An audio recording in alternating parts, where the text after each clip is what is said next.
हरे कृष्ण। कुछ कीर्तन चेतन। हरे कृष्ण। जय राधा माधव कुंज विहारी। जय राधा माधव कुंज विहारी। जय राधा माधव कुंज विहारी। जय राधा माधव कुंज विहारी। जय राधा माधव कुंज विहारी। जय राधा माधव कुंज विहारी। गोपी जन वल्लभ गिरिवरदारी। गोपी जन वल्लभा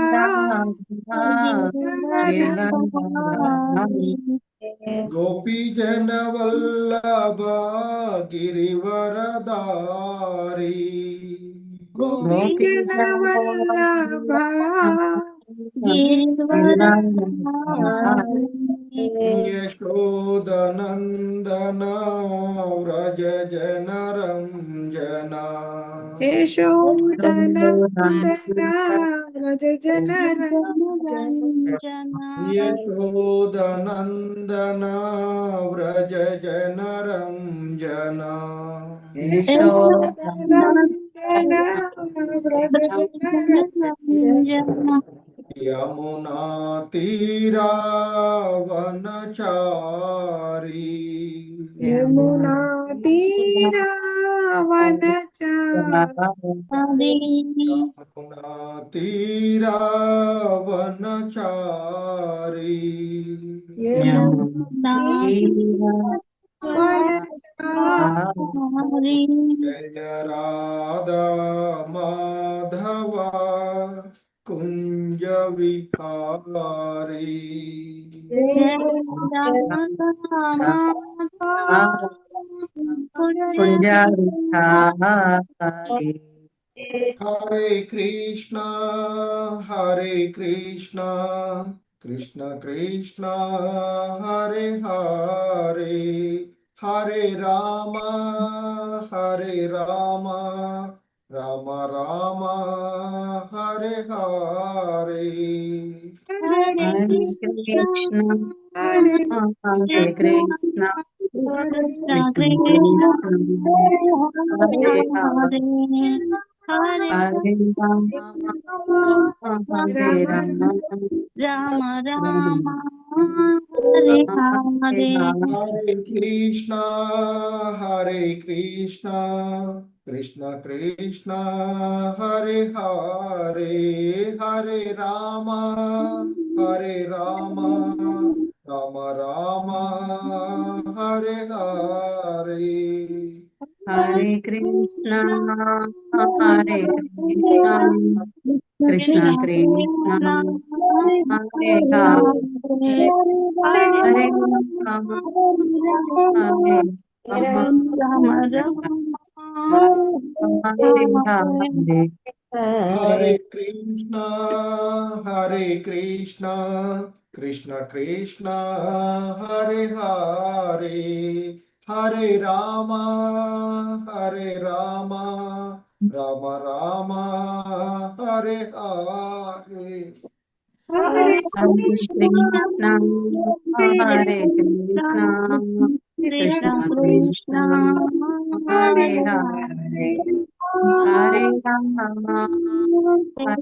हरे राम राम राम राम राम हरे हरे हरे। हरे। हरे कृष्णा कृष्ण कृष्ण हरे हरे, हरे राम राम राम हरे हरे। हरे हरे कृष्णा कृष्ण हरे हरे कृष्ण कृष्ण कृष्ण कृष्ण कृष्ण हरे हरे हरे, हरे, हरे हरे राम हरे हरे राम राम రామ రామ రామ హరే హరే హరే హరే కృష్ణ హరే కృష్ణ కృష్ణ కృష్ణ హరే హరే హరే రామ రామ రామ హరే హరే హరే కృష్ణ కృష్ణ హరే కృష్ణ కృష్ణ కృష్ణ హరే హరే హరే హరే హరే రామ రామ రామ రామ హరే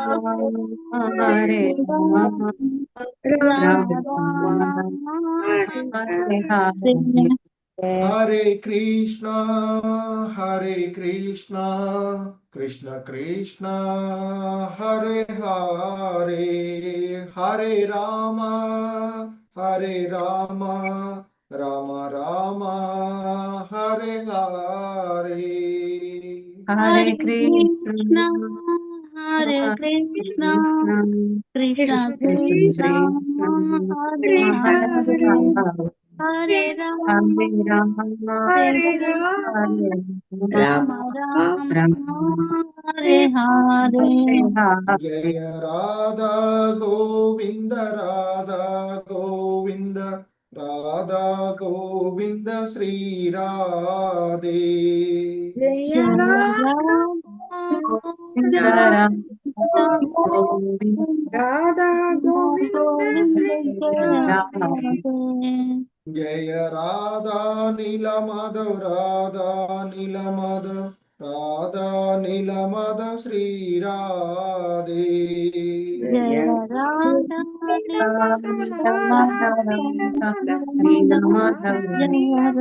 శ్రీ రాధే జయ రాధా దామోదర దామోదర శ్రీ రాధే జయ రాధా దామోదర రాధా దామోదర రాధా దామోదర శ్రీ జయ జగన్నాథ బలదేవ జయ సుభద్ర జయ జగన్నాథ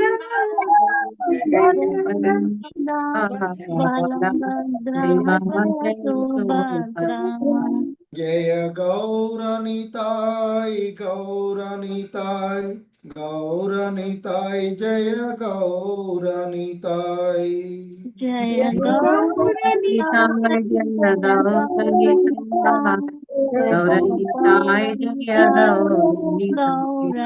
జయ ప్రభుపాద్ జయ జయ ప్రభుపాద్ జయ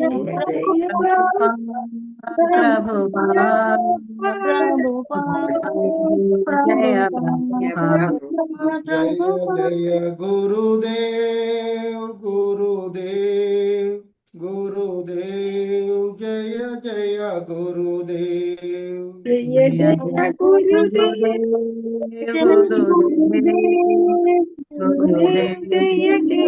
గురుదేవ్ నితాయ్ గౌర హరి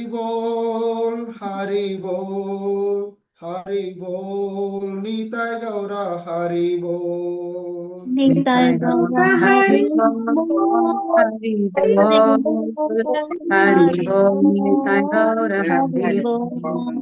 గౌర ప్రేమానందే హరి హరి హరి శ్రీ శ్రీ రాధా గోవిందులు की जय श्री श्री राधा नील माधव की जय श्री श्री राधा दामोदर की जय हरे कृष्ण శ్రీమద్ భాగవతానికి జయ హరే కృష్ణ అందరికీ సో ఈరోజు భక్తి వైభవ క్లాస్ కి మీ అందరికీ కూడా ఇస్కాన్ శ్రీ శ్రీ రాధా గోవింద ఆలయం మంగళూరు కర్ణాటక తరపున స్వాగతం సుస్వాగతం అందరికీ హరే కృష్ణ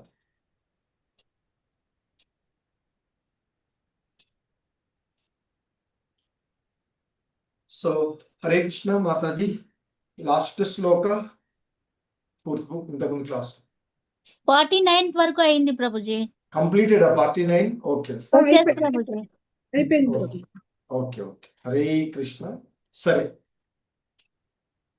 50 అనుకోండి, సరే 49 plus. Okay, Hare Krishna. So ఈరోజు భక్తి వైభవ క్లాస్ కి మీ అందరికీ కూడా ఇస్కాన్ మంగళూరు కులై శ్రీ శ్రీ రాధా గోవింద ఆలయం తరఫున స్వాగతం సుస్వాగతం మరొకసారి. సో ఈ భక్తి వైభవ క్లాస్ లో మనము శ్రీమద్ భాగవతము మొదటి స్కందంలోని 7వ అధ్యాయాన్ని చూస్తూ ఉన్నాం. సో ఈ క్రమంలో ఆ 7వ అధ్యాయంలో ద్రోణాచార్యుల వారి యొక్క పుత్రుడైనటువంటి అశ్వత్థామను శిక్షించడము మెయిన్గా చూస్తూ ఉన్నటువంటిది. ఆ సందిగ్ధ పరిస్థితులలో శ్రీకృష్ణ భగవానుల వారి యొక్క పరిష్కారము ఏ విధంగా ఉన్నది అనేటువంటిది మనము సూత గోస్వాముల వారి ద్వారా ఇక్కడ చూడబోయేటువంటి అంశము ఈ రోజు క్లాసులో. హరే కృష్ణ. సో మనము ఇంతకుముందు మీరు చూసినట్లుగా ఈ అధ్యాయంలో ఈ ప్రథమ స్కందంలోని 7వ అధ్యాయమైనటువంటి ద్రోణసూతుని యొక్క దండనము అనేటువంటిది ఈ అధ్యాయము. సో ఇక్కడ ముఖ్యంగా ఉప పాండవులను నిద్రిస్తూ ఉన్నటువంటి ఉప పాండవులను సంహరించినటువంటి ఆ అశ్వత్థామను అర్జునుడు ద్రౌపదికి మాట ఇచ్చి వెంబడించడము, తదుపరి ఆయనను మరి బంధించి ఒక యజ్ఞ పశువును తీసుకొచ్చినట్లుగా తాడుతో కట్టివేసి, సాధారణంగా మానవులంటే మామూలుగా పిలుచుకొని వస్తాం, కానీ ఇక్కడ అతడు బ్రాహ్మణ బంధువైనటువంటి అశ్వత్థామ చేసినటువంటి కార్యానికి అతన్ని ఒక పశువు మాదిరిగా బంధించి అతన్ని తీసుకురావడం జరుగుతుంది. సో తీసుకొచ్చి యాక్చువల్గా దానికి ముందు తీసుకురావడానికంటే ముందు బంధించడానికి అర్జున్ని పరీక్షించడానికి కృష్ణ భగవానుల వారు ఆయన్ని సంహరించమని చెప్తాడు. సో ఆయన అంటాడు, మరి కృష్ణుడు అర్జునుడితో చెప్పబడినటువంటి అంశాలు, అతన్ని సంహరించు అని చెప్తే, కానీ అర్జునుడు ఆ విధంగా చేయకుండా మరి అక్కడికి ద్రౌపది దగ్గరకు తీసుకొచ్చి ఉంచినటువంటి విషయాన్ని మనము చూసినటువంటిది. ఆ సందర్భంలో ఇక సూత గోస్వాములు వారు చెప్తారు ఏమనంటే, అర్జున్ని ధర్మనిష్టను పరీక్షించుచున్నటువంటి శ్రీకృష్ణుడు ద్రోణాచార్యుడి యొక్క సుతుడైనటువంటి అశ్వత్థామని సంహరింపమని ప్రోత్సహించినా కూడా మహాత్ముడైనటువంటి అర్జునుడు అశ్వత్థామను వధించడానికి ఇష్టపడకుండా ఉన్నాడు అని, మరి అర్జునుడు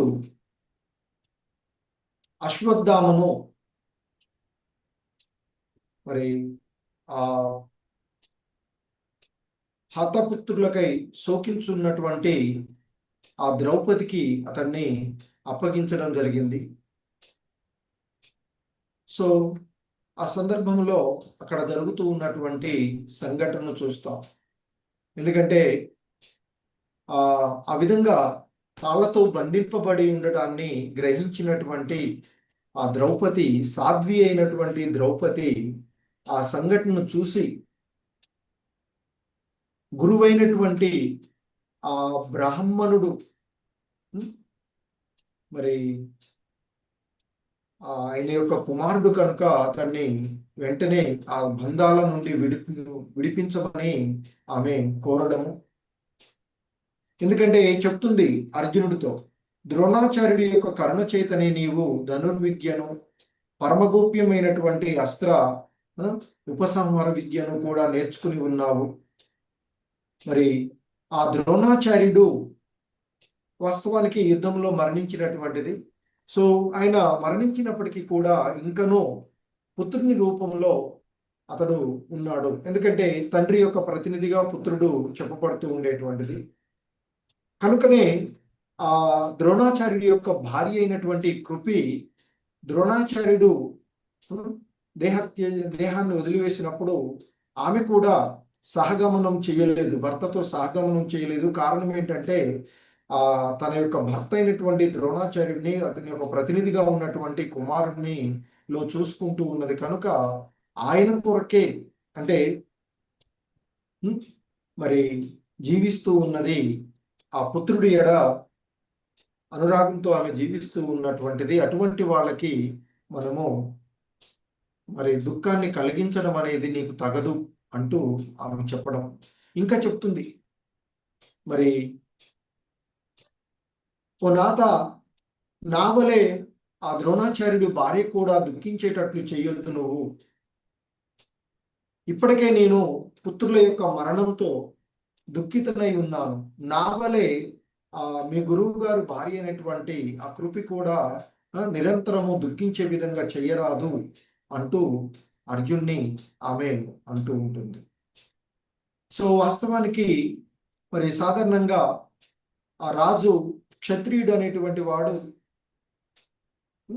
మరి చేయవలసిన అంటే ఇంద్రియ నిగ్రహం లేనటువంటి వారు, రాజవంశీయులైనటువంటి వారు బ్రాహ్మణ కులాన్ని ఎడ అపరాధం గావించి వారికి క్రోధము కలిగించినట్లయితే మరి అటువంటి క్రోధ వలన ఆ రాజవంశం అంతటా కూడా భస్మం అవుతూ ఉంటుంది. ఎందుకంటే బ్రాహ్మణ హత్య చేయడం అనేది సరి అయినది కాదు అన్నటువంటి ఉద్దేశంతో ఆమె చెప్పినటువంటి విషయాలను చూసేటువంటిది 48 శ్లోకాల వరకు.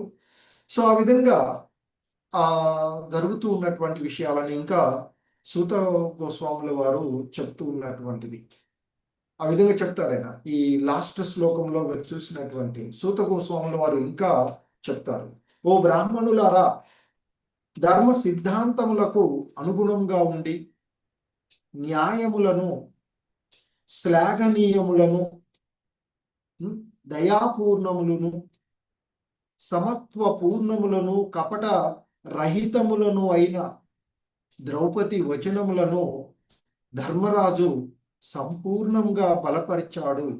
సో ఏ విధంగా ద్రౌపది ఆమె మాట్లాడినటువంటి ఆ విషయాలన్నీ కూడా చాలా న్యాయబద్ధంగాను, శ్లాఘనీయంగాను, దయాపూర్ణంగాను, సమత్వ పూర్ణంగాను, కపట రహితంగాను ఉండడం వల్ల ఆమె పలికినటువంటి పలుకులన్నింటినీ కూడా మరి ఆ ధర్మనందనుడు అయినటువంటి ధర్మరాజు యుధిష్ఠిరుడు ఆమె యొక్క మాటలన్నింటినీ కూడా అంటే అశ్వత్థామను విడుదల చెయ్యాలి అని ద్రౌపది ఏవైతే మాటలను అర్జునుడితో పలికిందో వాటన్నిటినీ కూడా ఆ ధర్మరాజు సంపూర్ణంగా బలపరిచాడు అంటూ చెప్పినటువంటి విషయాన్ని చూసినటువంటిది. సో ఇంకా మనకు కొనసాగిస్తూ చెప్తున్నారు. ఆ విధంగా ధర్మరాజు పలికిన తదుపరి మరి ఇక్కడ ఆయన ఏమి అంటూ ఉన్నాడో చెప్తూ ఉన్నారు. ఇంకా ఈ శ్లోకంలో మనకి చెప్పబడుతూ ఉన్నటువంటి అంశం. హరే కృష్ణ.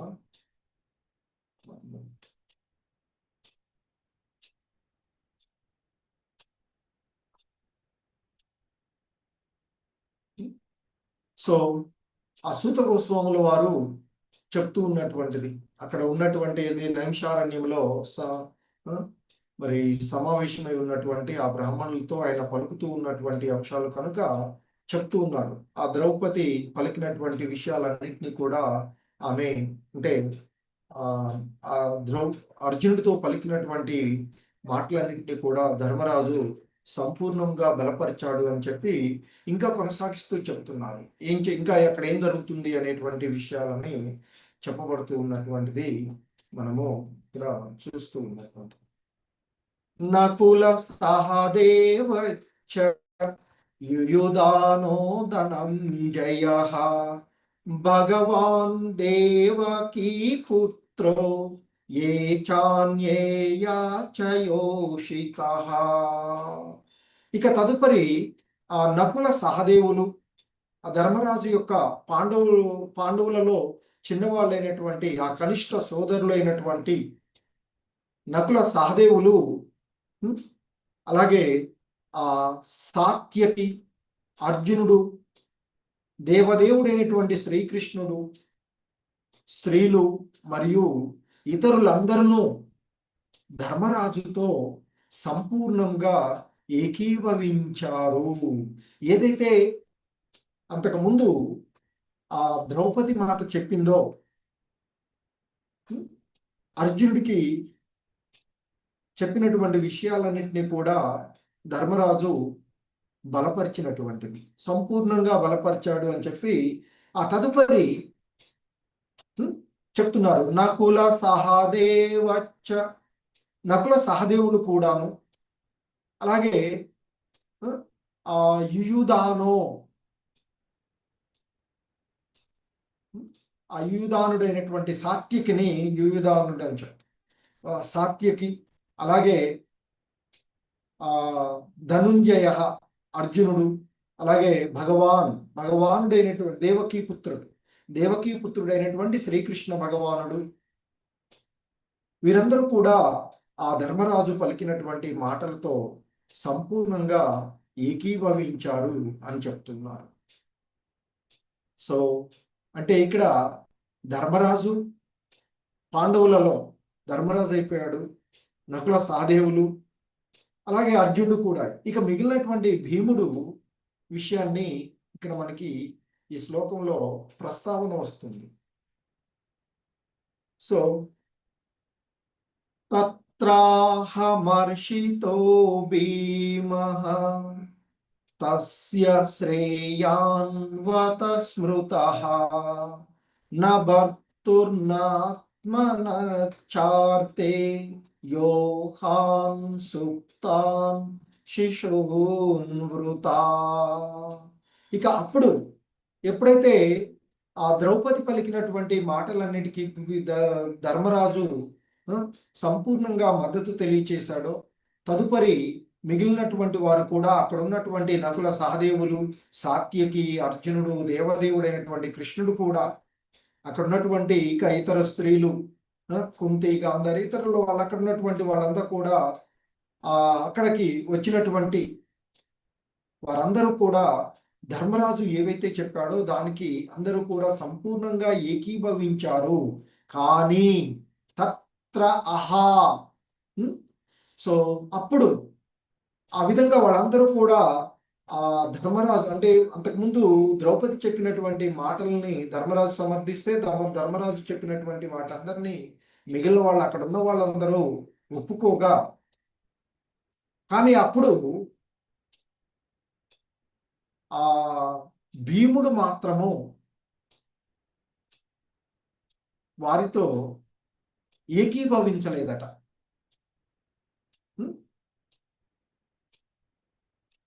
ఇక్కడ చెప్తున్నారు తత్రాహ మహర్షితో భీమః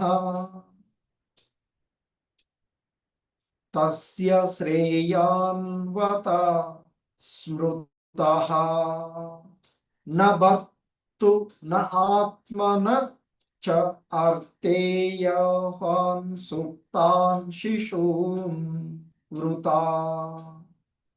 సో ఇక భీముడు మాత్రము వారితో ఏకీభవింపకుండా అంటున్నాడు. ఏమంటున్నాడు? నిద్రించుచున్న బాలురలను క్రోధముతో, ఒక కోపంతో, ఆ క్రోధం ద్వారా అతను ఏం చేస్తున్నాడో కూడా తెలుసుకోకుండా నిద్రిస్తూ ఉన్నటువంటి వాళ్ళు, ఎటువంటి ప్రతిఘటన కూడా చేయలేనటువంటి స్థితిలో మంచి నిద్రలో ఉన్నటువంటి, మళ్ళీ అందులోనూ చిన్నపిల్లలు, బాలురైనటువంటి వారు, మరి ఆ బాలులను ఆ కోపంతో తనకు గాని తన ప్రభు అయినటువంటి ఆ దుర్యోధనుడు గాని ఎటువంటి ప్రయోజనము లేనటువంటి సంఘటనగా ఆ బాలులను వధించినటువంటి ఆ నేరస్తుడు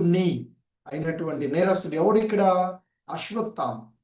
ఆ అశ్వత్థామను సంహారాన్ని చెయ్యవలెను అని ఆయన బలపరిచాడట భీముడు. సో అంటే ఆ ద్రౌపది ఆ అశ్వత్థామను వదిలివేయమని, నాలాగా పుత్రశోకము తన తల్లికి కలగవద్దు, ఎందుకంటే ఆమె పుత్రుడు కోసమే తన భర్త మరణించినప్పటికీ కూడా, ద్రోణాచార్యులు వారు మరణించినప్పటికీ కూడా సహగమనం చేయకుండా పుత్రుడిని చూసుకుంటూ ఆమె ఉన్నటువంటిది. అలా నాకు కలిగినటువంటి బాధను ఆమెకు కలగ చేయవద్దు అంటూ ద్రౌపదికి వేడుకోగా ఆ ద్రౌపది మాటను అక్కడ ఉన్న వాళ్ళంతా సమర్థించారు. కానీ భీముడు మాత్రము వారితో ఏకీభవింపక అంటున్నాడు, వాళ్ళు ఏం అభం శుభం ఎరగినటువంటి నిద్రిస్తూ ఉన్నటువంటి బాలులను వారికి కనీసం వారిని అలా సంహరించడం వల్ల ఈయనకి ఏమన్నా మేలు జరిగిందా అంటే అది ఏమి లేదు.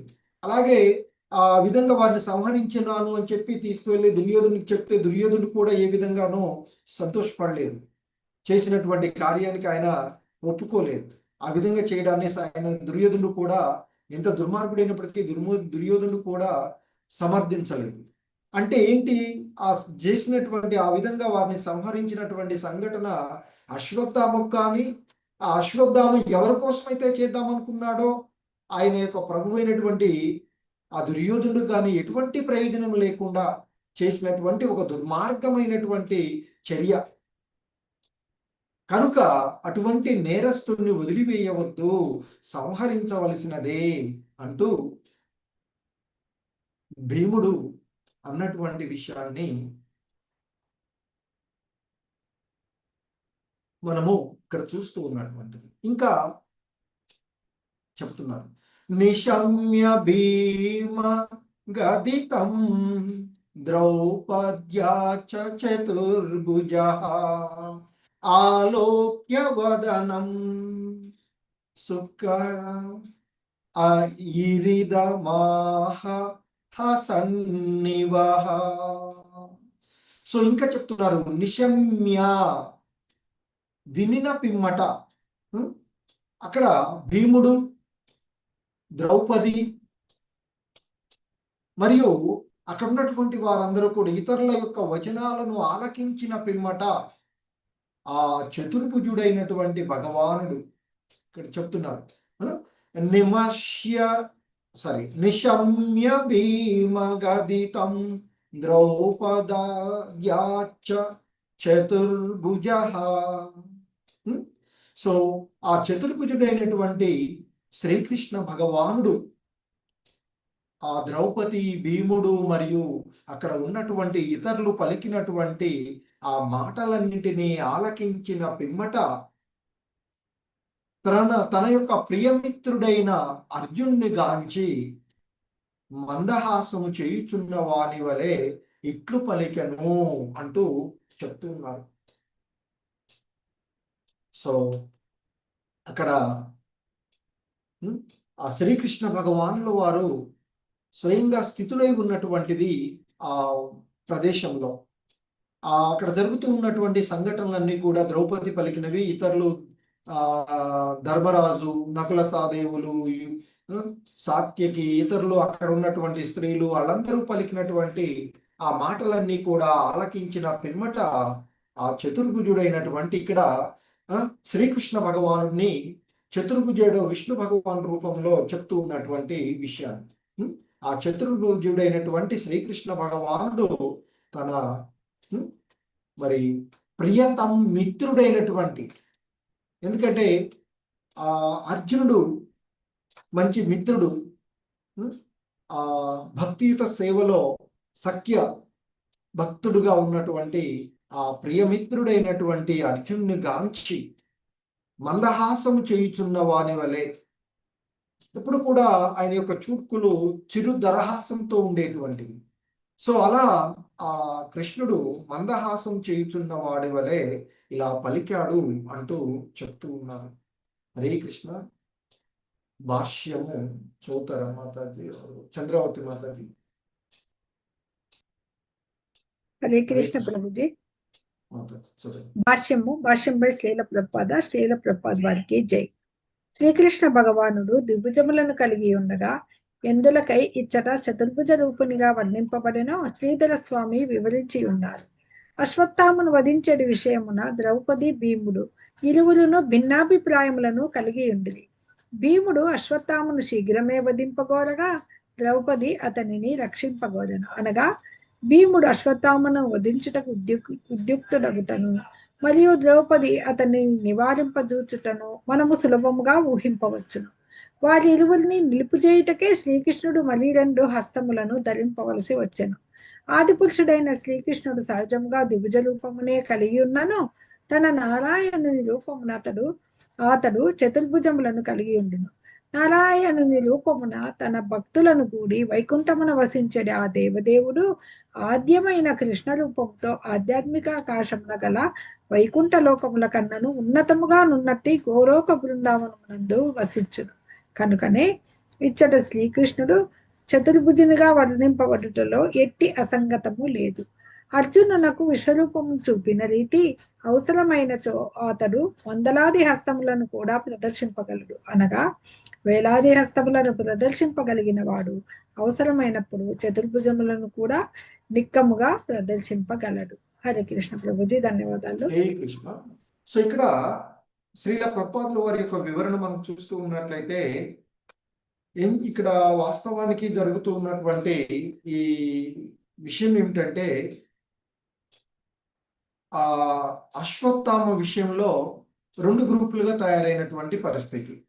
ఒకటి ద్రౌపది ఆ అశ్వత్థామను వదిలివేయమని, అలాగే భీముడేమో సంహరించాలి అనేటువంటిది. ఎక్కువ మందిగా ఆ ద్రౌపదికిని సమర్థించినటువంటి విషయాన్ని, అలాగే ధర్మరాజుతో సహా.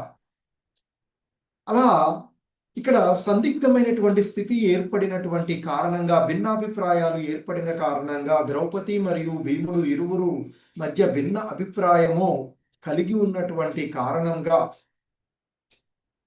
ఎందుకంటే భీముడేమో అశ్వత్థామను వధించాలి అని అనగా ద్రౌపది ఏమో వదిలివేయండి అని చెప్తూ ఉన్నటువంటి.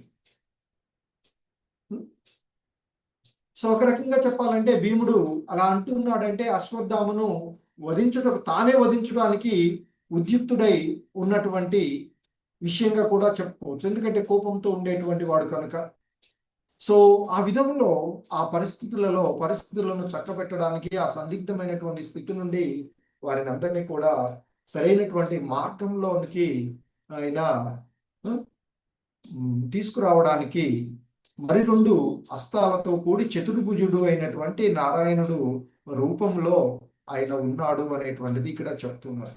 సాధారణంగా నారాయణుడు వైకుంఠ లోకాలలో ఉన్నప్పటికీ కూడా ద్విభుజ శ్యామ సుందర శ్రీకృష్ణ భగవానుడు వారు తన గోలోక బృందావనంలో ఉండేటువంటి వారు. అటువంటి ఆ గోలోక బృందావనంలో ఉండేటువంటి శ్రీకృష్ణుడు ఇప్పుడు ఆ ద్వాపరయుగంలో అవతరించినప్పుడు సాక్షాత్తు ఆ బృందావనంలో, ఆ మధుర, అలాగే ఆ హస్తినాపురం, ఈ ప్రదేశాలలో ఆయన తిరిగినటువంటి ఇది. సో ఎందుకంటే మరి ఆ విధంగా వారిద్దరు, అలాగే ఇక్కడ కృష్ణుడు చతుర్భుజుడు అని చెప్పడానికి ఉండేటువంటి ఏమైనా సందేహాలకి ఎటువంటి సందేహం అవసరం లేదు అనేటువంటి విషయాన్ని ఇక్కడ చెప్తున్నారు. ఎందుకంటే భగవద్గీతలో అర్జునుడికి అనేక వేల హస్తములతో, వందలాది హస్తాలతో కనిపించినటువంటి వాడు. అటువంటి వాడు చతుర్భుజుడుగా కనిపించడంలో పెద్ద ఇదేమీ లేదు అని ఇక్కడ చెప్పబడుతూ ఉన్నటువంటిది. సో ఎప్పుడైతే ద్రౌపది ఏమో వదిలివేయమని చెప్పింది, మరి భీముడేమో సంహరించాలి అని, అలా ఉన్నటువంటి సందర్భాలలో అర్జునుడికి విషయము కలతకు వచ్చినటువంటి పరిస్థితి. సో మరి ఆ సమయంలో శ్రీకృష్ణ భగవానుల వారు, ఎందుకంటే తన భక్తులను, భక్తవత్సలుడైనటువంటి కృష్ణ భగవానుల వారు ఎప్పుడు కూడా ఆ భక్తులను సరైనటువంటి మార్గంలో, ఎందుకంటే మనం చూస్తాం కురుక్షేత్ర రణరంగంలో వారు నా అనేటువంటి మమకారంతో మరి కురుక్షేత్ర యుద్ధంను చేయనన్నటువంటి సందర్భంలో అతనికి మార్గనిర్దేశం చేసినటువంటి వాడు సో చిరునవ్వు నవ్వుకుంటూ ఆ గీతా జ్ఞానాన్ని బోధించిన, దివ్య జ్ఞానాన్ని బోధించినటువంటి వాడు శ్రీకృష్ణుడు. సో ఇక్కడ కూడా మరి ఆ కృష్ణ భగవానుల వారు మందహాసం చేయించు పరిష్కారానికి మరి సిద్ధమైనటువంటి విషయాన్ని చెప్తూ ఆ కృష్ణ భగవానుల వారు ఏం చెప్పారో చెప్తూ ఉన్నారు మనకి ఈ 53 మరియు 54 శ్లోకాలలో. హరే కృష్ణ. శ్రీ భగవాను వాచ బ్రహ్మ బంధుర్న హంతవ్య ఆతతాయి వదారహణః మయైవో భయమామ్నాతం పరిపాహ్యాను శాసనం కురు ప్రతిశ్రుతం సత్యం యత్తత్ సాంత్వయతా ప్రియం చ భీమసేనస్య పాంచాల్య మహ్యమేవ చ. సో శ్రీ భగవాను ఉవాచ, దేవదేవుడైనటువంటి శ్రీకృష్ణ భగవానుడు పలికాడు అని చెప్తున్నారు. ఏమంటున్నాడట ఆయన? బ్రహ్మ బంధుర్నః నహంతవ్యః. సో ఆ బ్రాహ్మణ బంధువు అయినటువంటి అశ్వత్థామ న హంతవ్యః, వద అర్హుడు కాడు. బ్రహ్మ బంధు న హంతవ్యః అంటున్నాడు. అంటే బ్రాహ్మణ బంధువు అయిన, యాక్చువల్గా బ్రాహ్మణుడు వద అర్హుడు కాదు. అలాగే ఆ బ్రాహ్మణ బంధువుగా ఎందుకంటే ఇక్కడ బ్రాహ్మణ బంధువుగా చెప్తున్నారు? అశ్వత్థామ బ్రాహ్మణుడి యొక్క ప్రవర్తన నుండి దిగజారిపోయినటువంటి వాడు కనుక ఆ బ్రాహ్మణ బంధువుగా పిలువబడుతున్నటువంటి ఆ అశ్వత్థామ. సో బ్రాహ్మణులతో పాటు బ్రాహ్మణ బంధువు కూడా వదార్హుడు కాడు అని చెప్తూ ఉన్నటువంటి విషయం శ్రీకృష్ణ భగవానుడు అంటూ ఉన్నాడట. బ్రాహ్మణ బంధువైన వాడు వదార్హుడు కాడు, కానీ అతడు పాపి అయినచో. ఇక్కడ చూడండి, చాలా డిప్లొమాటిక్ గా చెప్తున్నారు. బ్రాహ్మణ బంధువైనటువంటి వాడు వదార్హుడు కాడు, కానీ ఆ బ్రాహ్మణ బంధువు పాపి అయినచో ఖచ్చితంగా వదార్హుడే. శాస్త్రములలో తెలుపబడిన ఈ నియమములను అనుసరించియే నీవు వర్తించవలసి ఉన్నది. అంటే ఆ బ్రాహ్మణ బంధువు అయినటువంటి అశ్వత్థామ వధించడానికి అంటే ఆ సంహరించబడకూడదు అని చెప్పి, కానీ అటువంటి వాడు పాపి అయినప్పుడు వధించవచ్చు అని శాస్త్రాలలో ఉన్నది. కనుక శాస్త్రాలను అనుసరించి నీవు వర్తించవలసి ఉన్నది. కానీ అదే సమయంలో నీవు నీ యొక్క భార్యకు వసిగినటువంటి వచనములను పూర్ణమునర్చుటయేగాక. చూడండి ఇక్కడ మరి భార్యకు ఇచ్చినటువంటి మాట ప్రకారంగా భార్య ఏం చెప్తే అది చేయాలి. అక్కడ నీకు తీసుకొచ్చి అప్పచెప్తాను అన్నాడు, అప్పచెప్పినప్పుడు వదిలివేయమంటుంది. కానీ భీమసేనుడు ఏమంటున్నాడు? సంహరించాలి అంటున్నాడు. అందుకే చెప్తున్నాడు, నీ భార్యకు వసగిన వచనములను సంపూర్ణ మొనర్చుటయే కాకుండా నీ భార్యకు నువ్వు ఇచ్చిన మాట నిలబెట్టాల్సిందే.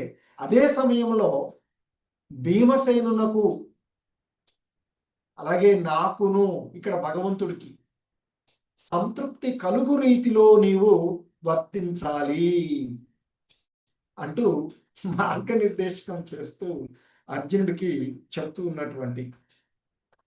హరే కృష్ణ. రాజేశ్వరి మాతాజీ. హరే కృష్ణ ప్రభుజీ, ప్రణామాలు ప్రభుజీ.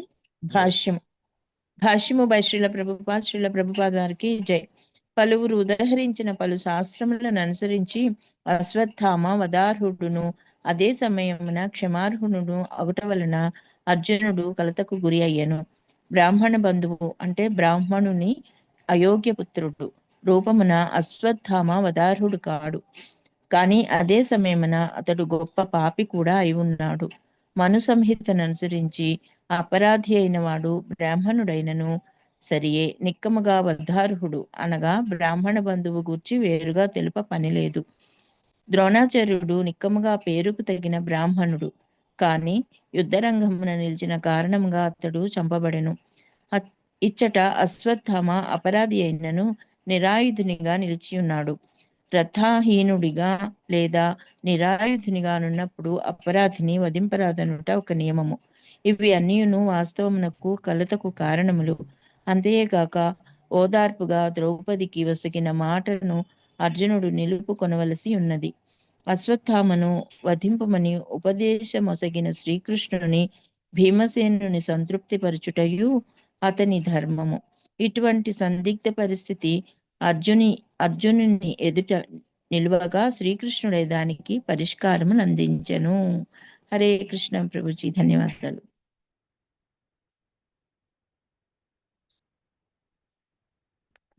ప్రభుజీ వాయిస్ రావట్లేదు ప్రభుజీ, మ్యూట్ లో ఉన్నారు. హరే కృష్ణ. హరే కృష్ణ. ఓకే. సో ఇక్కడ ఆయన శ్రీకృష్ణ భగవానుల వారు చాలా చక్కటి పరిష్కారాన్ని అర్జునుడికి అందించినటువంటిది. సందిగ్ధ పరిస్థితులలో ఆ పరిస్థితుల నుండి బయటపడడానికి ఆయనకు కావలసినటువంటి అవకాశాన్ని ఇచ్చినట్లుగా ఇక్కడ తెలుస్తూ ఉన్నటువంటిది. ఎందుకంటే ఆయన చెప్తూ ఉన్నారు ఇక్కడ, నీవు నీ భార్యకు వసిగినటువంటి వచనమును పూర్ణమనర్చుటయే కాకుండా భీమసేనుడకు నాకును సంతృప్తి. నాకును అంటే ఆ భగవంతుడికి ఏంటి? భగవంతుని ధర్మం శాస్త్రబద్ధంగా ఉండేటువంటిది. మరి ఏంటి ఇక్కడ అనేకమైనటువంటి శాస్త్రాలను అనుసరించి చూసిన ఏ విధంగా చూసినా అశ్వత్థామ వద అర్హుడే ఒక రకంగా. అదే సమయంలో వధించడానికి కూడా అది సమ్మతంగా లేనటువంటి పరిస్థితి గురి అయినటువంటిది.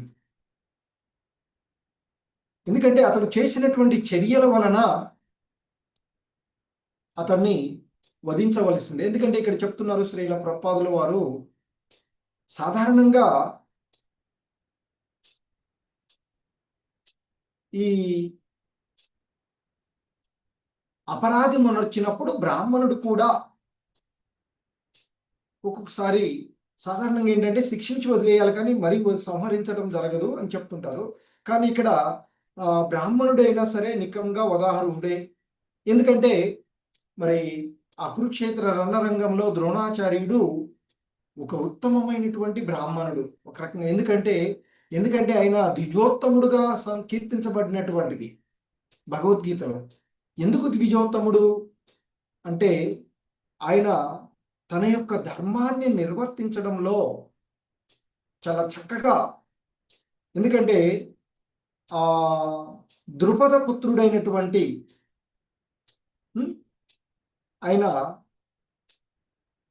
ద్రోణాచార్యుని సంహరించడానికే వరంగా వచ్చినటువంటి వాడు విద్యలు నేర్చుకోవడానికి వచ్చినప్పుడు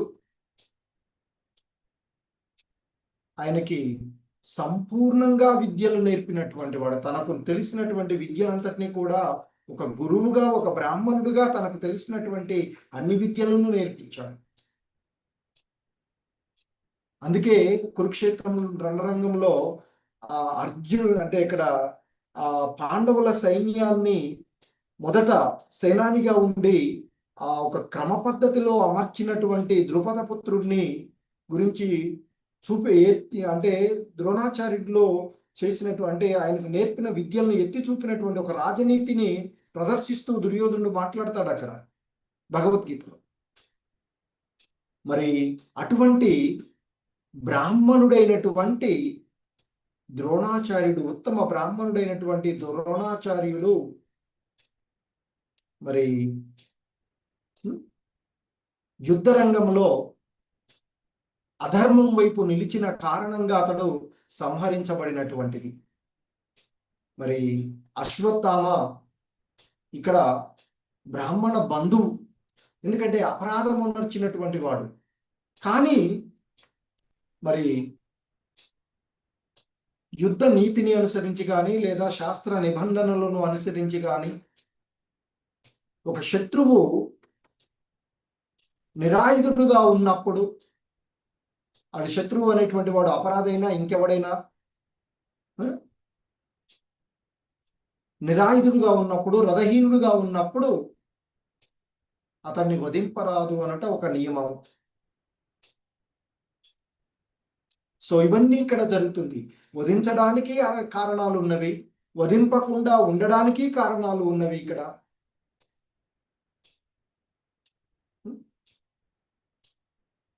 అంతేకాకుండా తన పుత్రుల సంహారం జరిగిన సందర్భంలో ఆమె దుఃఖయుతులై ఉన్నటువంటి ద్రౌపదిని ఓదార్చడానికి అర్జునుడు ఇచ్చినటువంటి మాట కూడా ఉన్నది.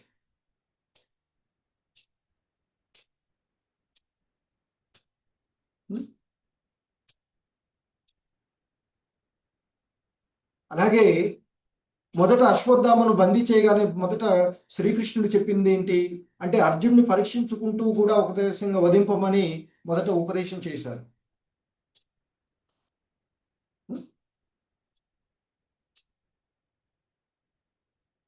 అలాగే మరి ఇక్కడ భీమసేనుని కూడా సంతృప్తిపరచడం ఆయన యొక్క ధర్మం కదా. సో ఈ సందర్భంలో శ్రీకృష్ణుడు సరైనటువంటి మార్గనిర్దేశకమే చేశాడు అంటూ చెప్తూ సూత గోస్వాముల వారు ఇంకా కొనసాగిస్తూ చెప్తున్నారు. సో సూత ఉవాచ అర్జున సహసాజ్ఞాయ అరే హర్దమతాసినా మణిం జహార మూర్ధన్యం ద్విజస్య సహ మూర్ధజం. సూత గోస్వాముల వారు ఇంకా కొనసాగిస్తూ చెప్తున్నారు. ఆ శ్రీ ఇక్కడ చెప్తున్నారు, అర్జున సహసాజ్ఞాయ. సహస అంటే ఆ సమయమున, ఆజ్ఞాయ హరే శ్రీకృష్ణుడి యొక్క ఆజ్ఞను, హరే హార్తం అంటే అంతరార్థం, ఆ కృష్ణుడు ఆ విధంగా పలికినటువంటి ఆ మాటల్లో ఉన్నటువంటి అంతరార్థాన్ని గ్రహించి మణిం జహార మూర్ధన్యం, ఆ అశ్వత్థామ శిరములో ఉన్నటువంటి మణిని తొలగించాడట. ద్విజస్య సహ మూర్ధజం, అంతేకాకుండా ఆ ద్విజుని యొక్క అంటే బ్రాహ్మణ బంధువుగా ఉన్నటువంటి అశ్వత్థామ యొక్క కేశములను కూడా ఖండించి వేశారు అని చెప్తున్నారు ఖడ్గంతో.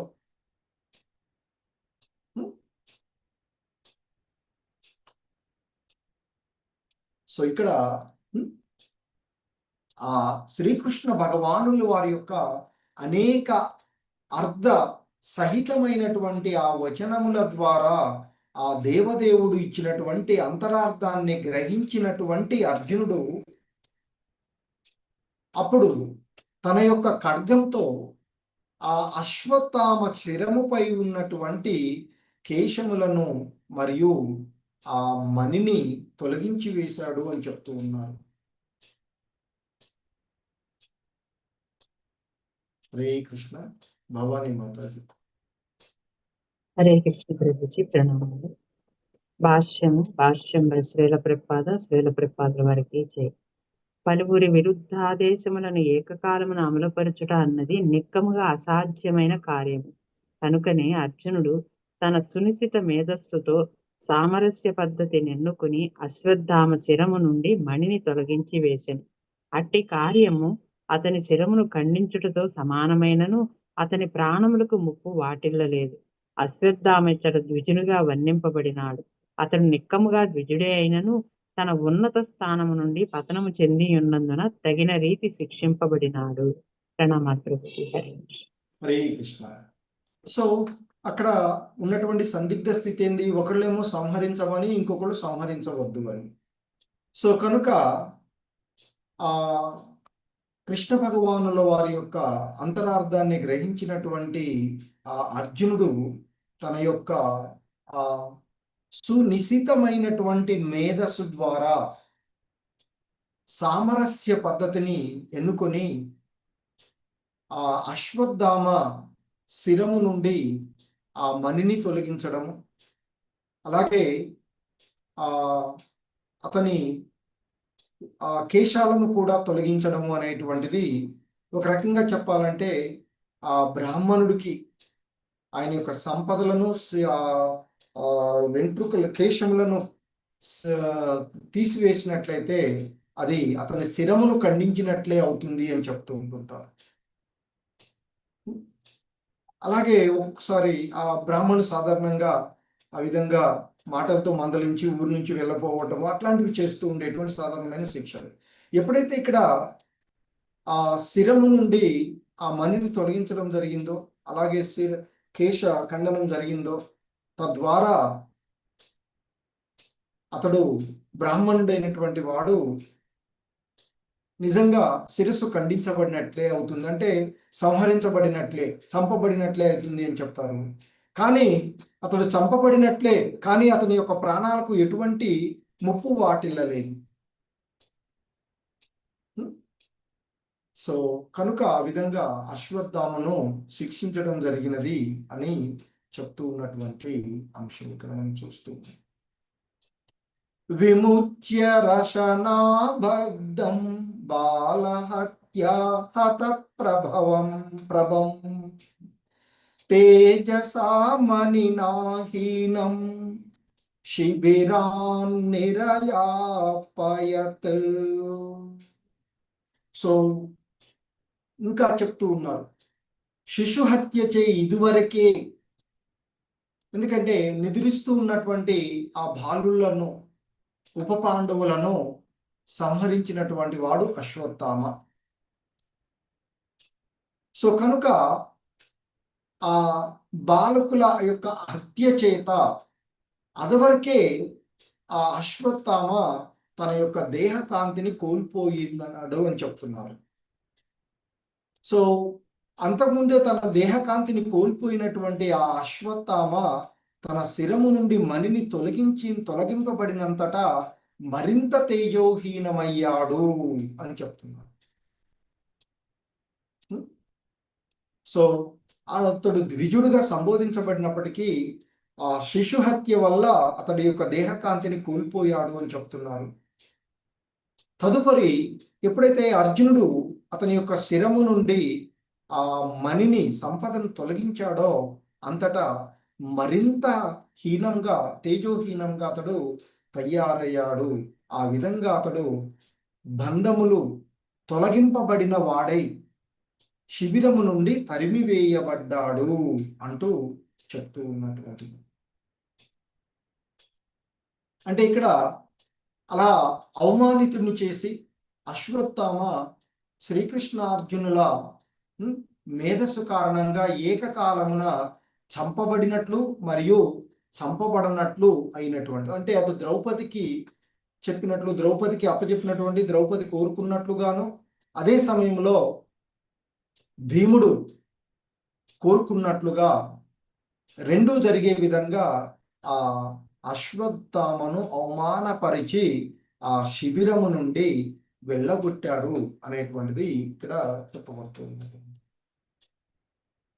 సో ఇంకా చెప్తున్నారు, వపనం ద్రవిణాదానం స్థానాన్నిర్యాపణం తథా ఏష హి బ్రహ్మ బంధూనాం వదో నాన్యోస్తి దైహికః.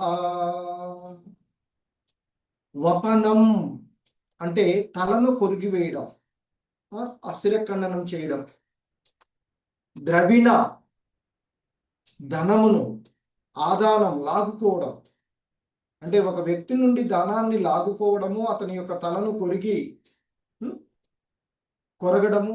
అలాగే స్థానాత్ అంటే తన యొక్క స్థానం ఏదైతే ఉందో, అంటే నివాస స్థానమైనటువంటి గృహము నుండి నిర్యాపనం తరిమివేయట, తథా ఏష అంటే అటువంటి ప్రక్రియలన్నీ కూడా, హి అంటే నిశ్చయంగా, బ్రహ్మ బంధూనాం వత అన్య న అస్తి దైహికః. సో అలాంటి బ్రాహ్మణ బంధువులైనటువంటి వారిని ఆ నిర్దేశితములైనటువంటి శిక్షలే అతనిని వధించుటకు మాత్రము ఆదేశం లేదు. అలా అంటే ఒక బ్రాహ్మణ బంధువు అయినటువంటి వాడిని శిరోజములు తొలగించడం కానీ, దానము లాగుకోవడము, గృహం నుండి వెడలగొట్టడము అనేవి వారికి ఇవ్వబడేటువంటి శిక్షలు. అంతేకాని అతన్ని సంహరించడం అనేటువంటిది లేదు. ఆ ప్రకారంగానే, శాస్త్ర ప్రకారంగానే అర్జునుడు ఇక్కడ ఆ విధంగా చేశాడు అని చెప్తూ ఉన్నటువంటి అంశం. పుత్ర శోకాతురా సర్వే పాండవ సహ కృష్ణయా స్వానామృతానాం యత్కృత్యం చక్రుర్నిరహర నాదికం. సో ఆ తదుపరి పాండురాజు తనయులు మరియు ఆ ద్రౌపది శోకతప్తులైన, ఆ విధంగా శోకతప్తులై తమ బంధువుల మృతదేహములకు తగిన ఉత్తర క్రియలను ఆచరించిరి అంటూ ఆ విధంగా ఆ కృష్ణ భగవానుల వారి యొక్క మార్గ నిర్దేశకంలో అర్జునుడు సరైనటువంటి అంటే సరైనటువంటి క్రియను జరిపి అతడు ఆ అశ్వత్థామును శిక్షించడము. తదుపరి అక్కడ ఆ జరిగినటువంటి సంఘటన కురుక్షేత్ర యుద్ధంలో ఎంతో మంది ఇక్కడ మరి ప్రాణాలను కోల్పోయినారు. అక్కడ ఉన్నటువంటి అలాగే పాండవులు వాళ్ళంతా ఉన్నటువంటి. సో కనుక ఆ పాండురాజు యొక్క తనయులైనటువంటి అంటే పాండవులందరూ, ద్రౌపది, అలాగే అక్కడ జరిగినటువంటి సంఘటనకు శోకతప్తులైనటువంటి బంధువులందరూ కూడా ఆ బంధువుల యొక్క తమ బంధువుల యొక్క మృతదేహాలకు తగిన ఉత్తర క్రియలను ఆచరించిరి. అంటే అక్కడ జరగవలసినటువంటి క్రియలన్నింటినీ కూడా జరిపివేశాడు అని చెప్తూ, సో ఆ విధంగా శ్రీమద్ భాగవతం నందలి ద్రోణసుతుని దండనము అను ప్రథమ స్కందములోని 7వ అధ్యాయానికి భక్తి వేదాంత భాష్యము అంటే సమాప్తము చెప్తున్నారు. శ్రీల ప్రభుపాదుల వారి యొక్క వివరణము ఇక్కడతో మనకి ముగించినటువంటిది ఈ అధ్యాయము. హరే కృష్ణ.